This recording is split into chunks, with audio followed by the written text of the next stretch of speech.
여러분 안녕하십니까? 장교 부사관 시험의 최고의 길잡이 오마이 짱쌤입니다. 자, 오늘은요 여러분들께서 시험 기간이 다가옴에 따라 많이들 문의하시는 그 내용, 바로 자료 해석 100점 맞는 비법에 대해서 여러분들에게 소개해 드리고자 이렇게 오마이 짱쌤이 나왔습니다. 자료 해석, 여러분, 자료 해석, 즉 이것이 바로 수학을 얘기하는 거죠. 수학, 그렇죠? 수학을 얘기하는 겁니다. 수학이라고 하면은 우리가 어렸을 때부터 울렁증이 생길 정도로 오랜 시간 동안 공부를 했지만 성적이 오르지 않는 바로 그 과목이 되지 않겠습니까, 여러분? 학원도 다녀보고 개인 공부도 해보고 독학도 했지만 실력이 늘지를 않아요. 그죠? 자, 그러면 자료 해석, 우리 부사관 시험에서 또는 장교 시험에서의 자료 해석은 어떤 의미를 갖는지 먼저 정의에 대해서 알아보도록 하겠습니다. 주어진 통계표, 도표, 그래프 등을 이용하여 문제를 해결하는데 필요한 정보를 파악하고 분석하는 능력을 알아보기 위한 검사이다, 이렇게 나오고 있습니다, 여러분. 자, 말은 좋죠. 정의는 정말 깔끔하고 좋습니다. 이것을 어떻게 정답을 찾느냐가 핵심이 되는 것이죠. 자, 현재 실태 한번 보도록 하겠습니다. 현재 시험 응시생이 급격하게 증가했죠. 태양의 후예라든지 우리 군에 대해서 좋은 이미지가 넓게 퍼짐에 따라 우리 장교와 부사관에 지원하는 인원수가 몇 년 전에 비해서 기하급수적으로 늘었습니다, 여러분. 이렇게 인원이 늘다 보니까 문제 난이도가 높아져서 실제 시험장에서 변별력 있는 까다로운 문제들이 등장하고 있다. 매우 반갑지 않은 얘기죠. 문제들이 까다로워지고 있다는 겁니다. 왜? 많이 틀려야 되니까. 그래야 공부 잘한 인원을 가려낼 수 있지 않겠습니까? 인원들이 많은데 문제가 쉬워버리면 이것이 문제 변별력이 떨어져서 이게 지금 공부 잘하고 능력 있는 인원을 골라내기가 힘들다는 거죠. 두 번째, 수학적인 개념이나 지식이 부족한 학생들은 어디서부터, 도대체 어디서, where, 어디서부터 문제의 첫 단추를 풀어야 할지 몰라버리는 거죠. 이렇게 몰라서 당황하고 실수를 해서 제일 많은 꽈락자와 불합격자를 배출하는 과목이 바로 뭐다? 자료 해석이라는 겁니다. 자, 우리가 학교 졸업하고, 그죠?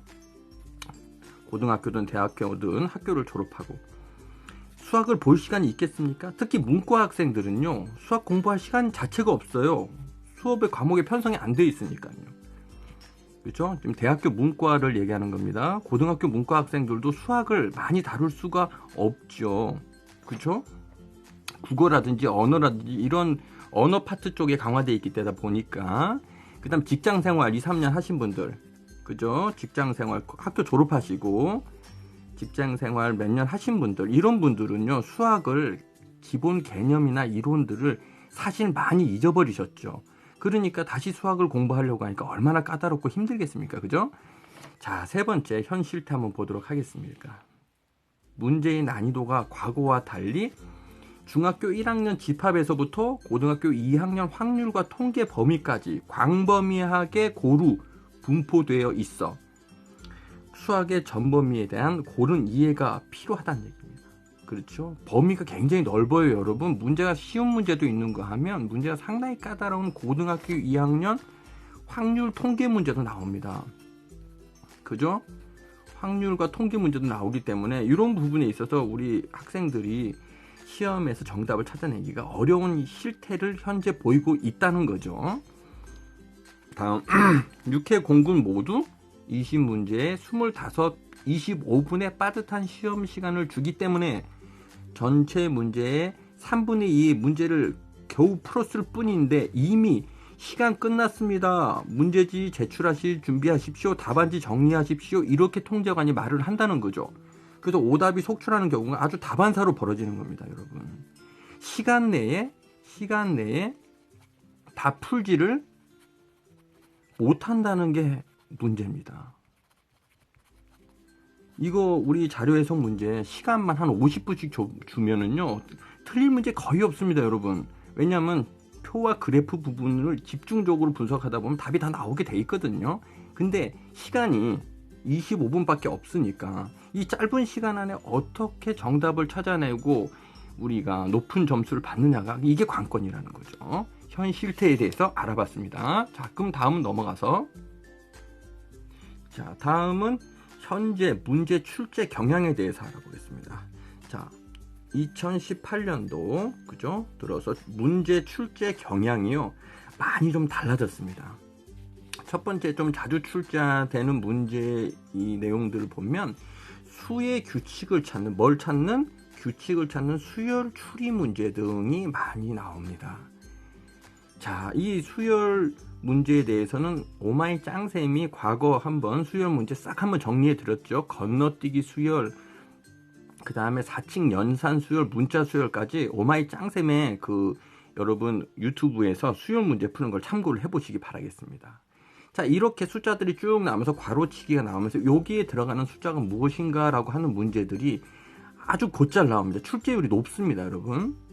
연산 문제들이 많이 있는데도요, 이 수열 문제는 꼭 한두 문제씩 나옴으로써 학생들을 초반부 1번, 2번에서 굉장히 괴롭히는 문제가 되고 있다는 얘기죠. 자, 이런 문제들이 출제가 되고 있고요. 두 번째, 비율 및 비례식 등의 응용 수리 문제 그렇습니다. 비율, 비례식. 일단 딱 듣기만 해도 머리가 지끈지끈하지요. 비례식, 비례상수 문제. 비례상수 문제. 요런 문제들. 자, 50%가 1250이라고 하는데, 그렇다면 이 X는 도대체 몇 퍼센트지? 라고 하는 인원을 보니까 2500명 정도 된다. 자, 그럼 어떻게 계산해? 요거랑 이렇게 둘이서 곱셈, 내항은 내항끼리, 외항은 외항끼리 곱하는 곱셈 방식으로 문제를 풀어 나가야 되겠죠. 이게 바로 비례상수 문제거든요. 이런 문제를 보고 내가 이 식을 써 나갈 줄 알아야 되는데, 이런 식을 써 나가는 거, 이거 과히 쉽지 않습니다. 그죠? 그래서 이런 문제에 대해서도 여러분들 적응력을 좀 키우셔야 되고요. 다음, 경우의 수와 확률을 다루는 무슨 문제? 통계 문제. 자, 여러분 문제 간혹 우리가 교재들 풀다 보면 이런 문제 자주 나오죠. 동전이 두 개가 있습니다. 뭐는 동시에 던졌습니다. 주사위 동시에 던져서 뭐 어떻게 진행이 됐습니다. 그렇죠? 같은 면이 나오는 경우, 다른 면이 나오는 경우 이런 식으로 문제가 나와요. 그래서 주머니에서 뭐 또 구슬을 꺼내는데 빨간 구슬이냐 파란 구슬이냐, 구슬치기 끄는 지가 우리가 여러분 한 20년 되는데요. 짧게는 15년 되시는 분도 있죠. 빨간 구슬, 파란 구슬 이거 지금 아직 찾고 있어야 되니 답답하시겠죠. 그죠? 이런 문제들. 그렇습니다. 동전 같은 경우는 경우의 수가 지가 많이 늘어나봤자 앞뒷면이니까 2분의 1 정도. 앞면이 나올 확률 2분의 1, 뒷면이 나올 확률 2분의 1. 주사위 전체 지가 아무리 해봤자 6면이니까 6분의 1. 뭐 이런 식으로 구성을 해서 문제를 풀어 나가야 되는 그런 사항이죠. 선생님이 지금 요 타임에서는 문제를 풀어드리지는 않아요. 지금 현재 문제 출제 경향에 대해서 선생님이 쭉 설명을 하고 있는 부분이니까요. 여러분들이 이런 문제가 출제가 되는구나, 핵심적인 사항을 파악하시기 바라겠습니다. 자, 다음 최대 공약수, 최소 공배수 활용 문제입니다. 자, 이게 정말 한 2, 3년 전에도 엄청나게 인기 있는 문제였어요. 그래서 뭐 보면은 직사각형의 벽에 이렇게 직사각형 나오면 바로 그려야 되겠죠. 가로 뭐 예를 들어서 센티미터, 세로 예를 들어서 9cm. 여기에 타일을 붙여 나가려는데 이거 몇 장씩 나와야 되느냐, 이렇게 묻는 문제들. 참 시험에 잘 나왔죠. 또는 직육면체의 공간 중에서, 그죠? 직육면체의 공간 중. 자, 직육면체 같은 건 우리가 이렇게 한번 그려볼 수가 있겠죠. 똑같은 거 여러분 이렇게 똑같이 그리고 연결만 하면 이거 직육면체 되는 거예요. 수학을 할 때 어렵게 생각하지 마시고요. 여기에 도대체 벽돌을 채우는데, 내가 벽돌을 채우는데 요게 벽돌이 몇 장 들어갈까, 이렇게 묻는 문제들. 요런 거 백발백중, 최소 공배수, 최대 공약수 이용해서 푸는 문제입니다, 여러분. 그래서 이렇게 문제의 유형을 파악해서 내가 뭘 적용해야 될 것인지 확인하는 거, 이런 문제들이 현재 문제 출제 경향으로 분석이 될 수 있겠습니다. 다음은 농도식의 증감률 계산 문제입니다. 자, 소금물, 설탕물 농도 계산하는 문제, 그죠?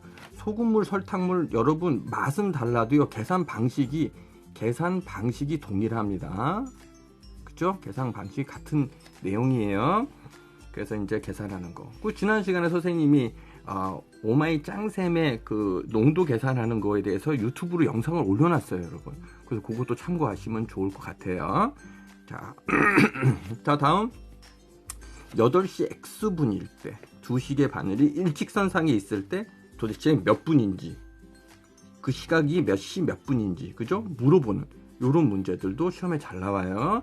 자, 그래서 요런 문제들을 정리를 할 수 있는데요. 우리가 만약에 되면 8시 X분이다. 그죠? X분이다. 그렇게 되면 어떻게 돼요? 시침과 분침을 따로 계산을 해야 되겠죠? 분침 계산. 그렇죠? 그래서 여기서 시침과 분침 계산법을 이용해서 계산을 해주시면 되는 요런 유형의 문제들이 자주 출제되고 있습니다.